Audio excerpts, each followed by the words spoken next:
मेडशी येथे महामानव डॉक्टर बाबासाहेब आंबेडकर यांचे 69व्या महापरिनिर्वाण दिनानिमित्त कॅन्डल रॅली।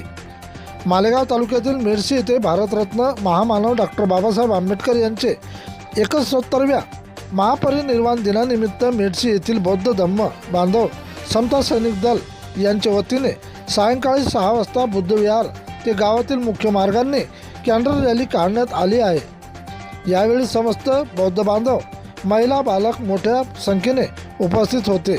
ह्या परिनिर्वाण दिनानिमित्त ह्या रॅलीची सांगता म्हणून विहारासमोरील भारतरत्न डॉक्टर बाबासाहेब आंबेडकर यांचे भव्य तेलचित्रासमोर कॅन्डल लावून करण्यात आले आहे। प्रतिनिधी विठ्ठल भागवत।